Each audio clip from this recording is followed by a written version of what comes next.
It's December 1st, 2014, and yesterday I talked about the government rape strategy against me using a phone ringing in the room to basically tell me to accept being raped. So I also talked a little bit about some of the other kinds of lying down on top of me rape forms, things that were happening to me, which I went over because there was a specific sequence of triggers for one set of being laid down, having someone lie on top of me, which was involved knives, usually, or getting beat up, and the sound of the zipper. And then the other one was in bed, typically.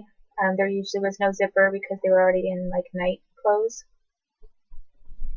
And instead it was if I tried to force someone off of me or tried to get away, they'd have a phone ring and someone pick up the phone and sometimes pass it first to the person who's making the attempt, sometimes then to me. And that was also a cue to quit resisting, or I could be killed. And those are specific strategies that did not involve necessarily use of drugs or alcohol. And it was to, I believe, to have me look like I was participating and I was consenting to all of it, so that they could basically rape me and very easily get away with it. So there were also other gang rape situations, and some of those different things, all of those different things, I can go over later. And those events usually involve just a massive group of individuals and force. Didn't necessarily require any kind of a trigger or willing participation or consent on my part. It was just like I was getting jumped, and there were so many of them. It was obvious I wasn't going to be able to fight any of them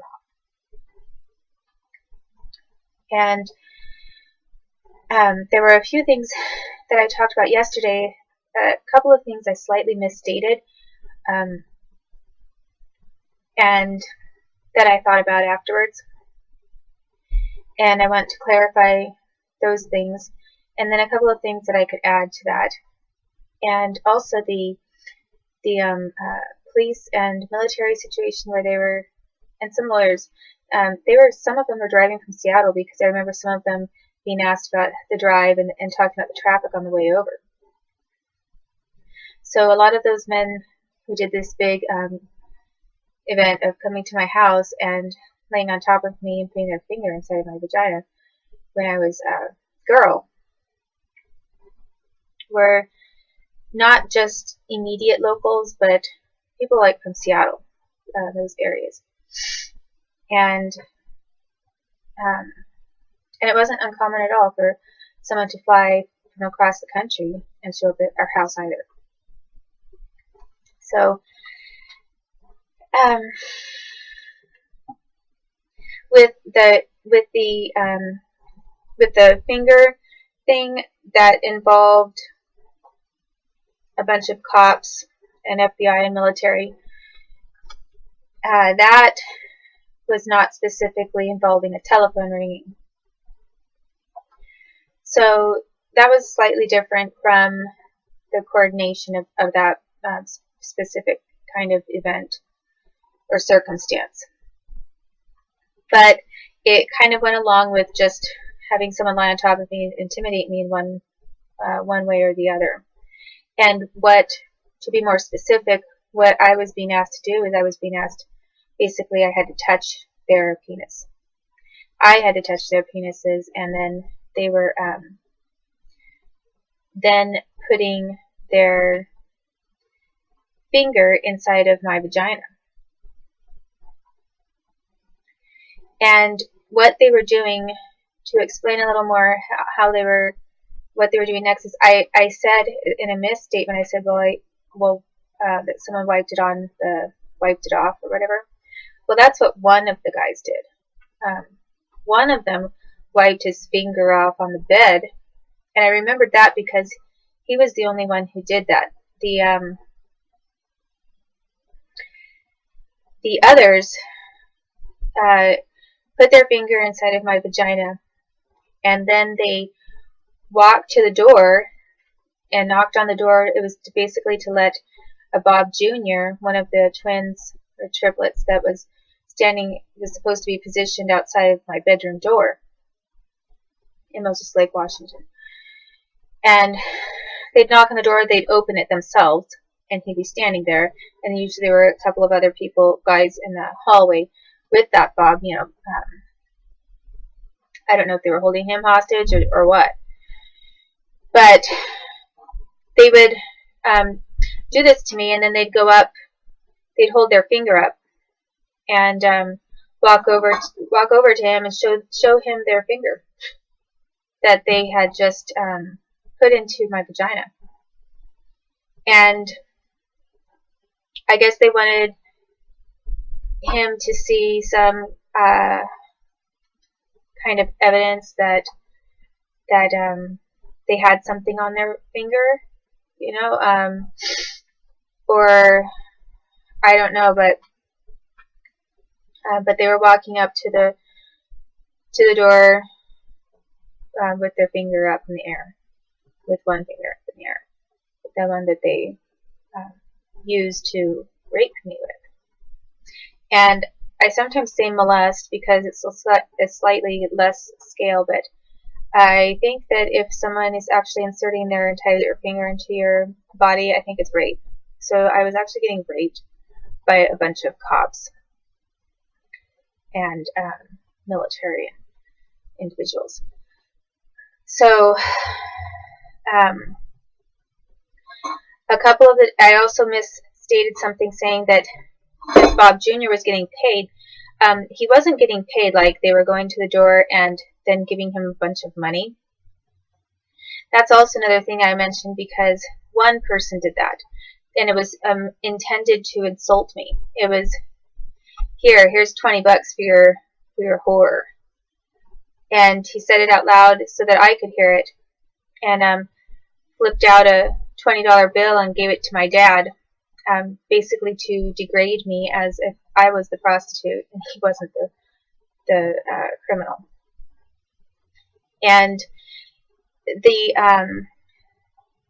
impetus for doing something like that or saying that, I think probably came from John Kerry, because John Kerry was an individual who tried to ruin a contract that I had with Madonna and Sean Penn at the time for the collection of songs that were used in Like a Virgin, which I wrote. And when I had first started working with them, they were working with me like it wasn't a scam, and I actually literally had a contract, and we had negotiated actually how much I would get paid, and I was and there were a lot of adults involved, so it seemed like a pretty secure deal until people decided that they wanted to keep all the money and not give me anything. And one of the individuals involved in that was John Kerry. He showed up at my house and tried to offer me. He said, "No, you don't get half," which is what the contract stipulated. When I was saying I'd give those songs in agreement for half the profits, he said, "But I can give you $2,000." So John Kerry wrote out this check for $2,000 and handed it to me, and I tore it up because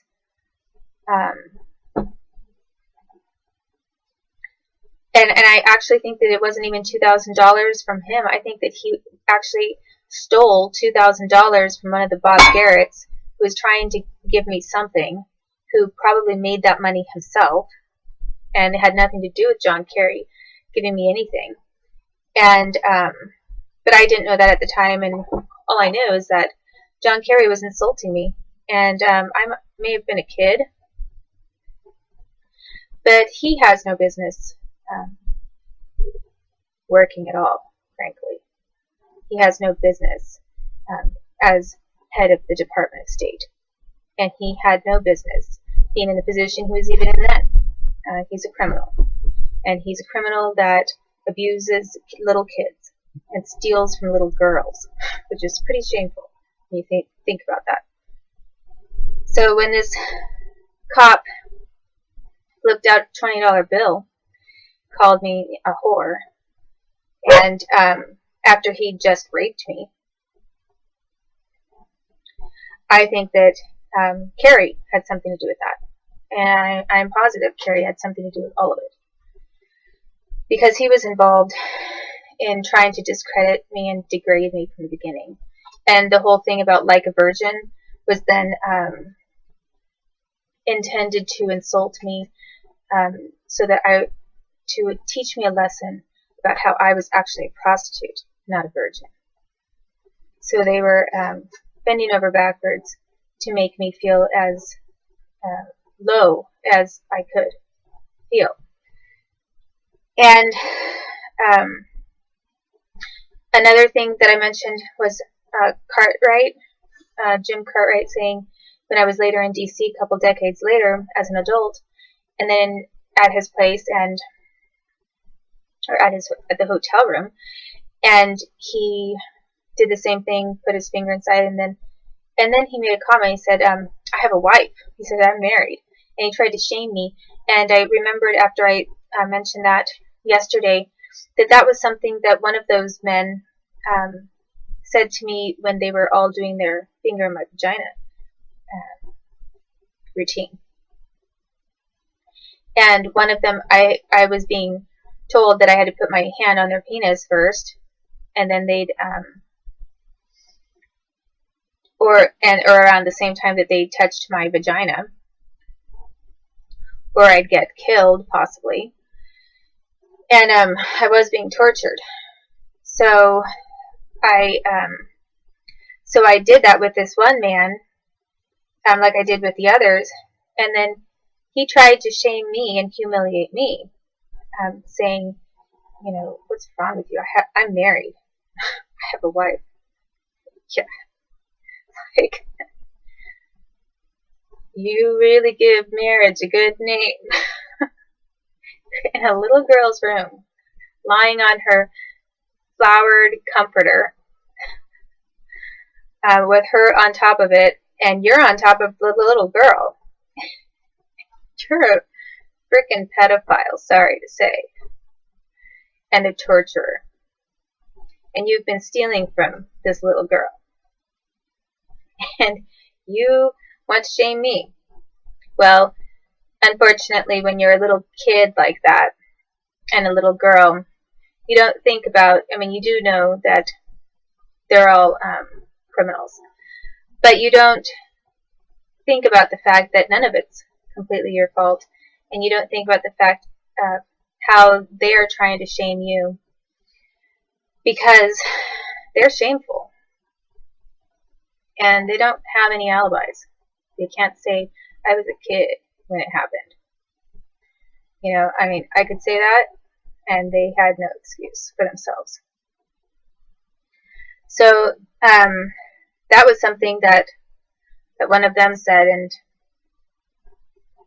and there were, a bunch of different things that happened, obviously, but it's something that James Cartwright repeated later, decades later. And the other thing about, I'm going to run out of time, so I'm going to have to start over with another section on this.